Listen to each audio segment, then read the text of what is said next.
So here's the skinny to date. We put a crazy man in a Mustang to test its performance or find its lack of. We found out the true facts on what it did or didn't have.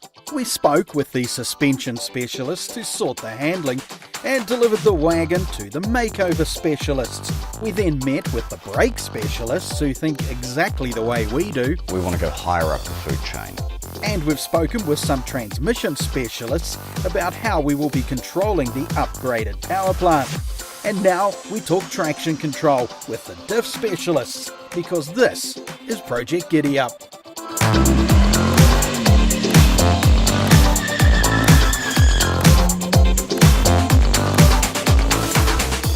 Hello and welcome to another episode of Project Giddy-Up, where we're turning an average Mustang into hopefully something pretty cool. Now, whilst the body and the general machine itself is getting a full makeover at Mazel's panel and paint, it allows us the opportunity to rip the guts out of it, the engine, the automatic gearbox and the diff, and make those better units than standard.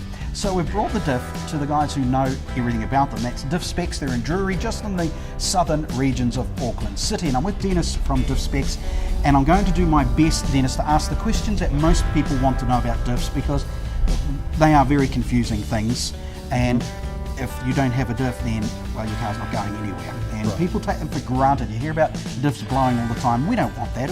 Hey, look, it can still happen though. But anyway, as far as I'm aware, and correct me if I'm wrong, there's three types of diffs. We've got an open, yes, a limited slip, and a lock. And that's it. Yes.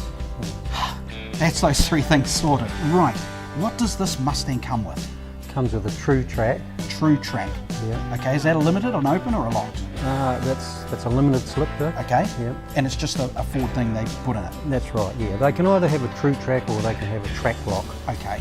Is it good enough to do what we want to do with the up and the horsepower and a few tweaks here and there? Yeah, it's not a bad sort of application, but it really, to make it a little bit better for what you guys are going to do with it. Yeah. I think we can improve on it by putting high performance plates in it and shimming it so that it's got a bit more traction. Okay, let's jump back a little step though, because the confusing bit for people is how a diff works, because you've got the drive shaft going in there, yes, and it's spinning, yep, and inside you've got all these gears going funny directions, sending the power to the yes, axles, and when people see it they go, no, how does that work? It just makes no sense. Now, yeah, you've got one, so let me grab this one, yes, yeah, and I'm going to hold this, and you're going to do your best to explain. Now, I understand the axle will be where? The axles is this one? Axles on each side. Right, we're going to hold the axle here. Yep, yes. Right, where's the drive shaft coming from? The drive shaft comes through here, that's bolted, there's a crown wheel, and the crown wheel sits on here. Yes, that's the big giant gear. Yes, yes. Yeah, and the pinion's up against it, that's what's connected to your drive shaft. Right, now we do have one, right, here we go. Yep. One of these, yep, and it connects onto a gear here. Yes. So, yeah, when this is spinning, your drive shaft, yep, and it spins forward or backwards, okay, yes, yep, it obviously spins this whole thing. bolt thing, right. Now, if it's spinning that whole thing like that, yep, why are the axles, explain? Well, because you've got axles, when you have both, you hold both of them, they yes, both turn together. Right, so you can feel the resistance. I see. So if I was, but if you just had one axle, you yes, see it'll turn on its own.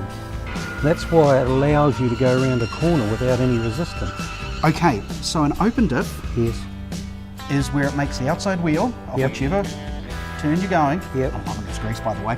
Whichever way you're going, yep, spin faster to keep yes, up. Keep up. Yes. So while I'm spinning this whole carriage, yes, yep, this wheel here can go a little bit quicker. Yes. Yep. And it takes a bit of spin here. That's right. Yep. Now we don't want that no, on a no, car that could go on the track. Yes. Do something fun. You want both wheels to be driving. Yes.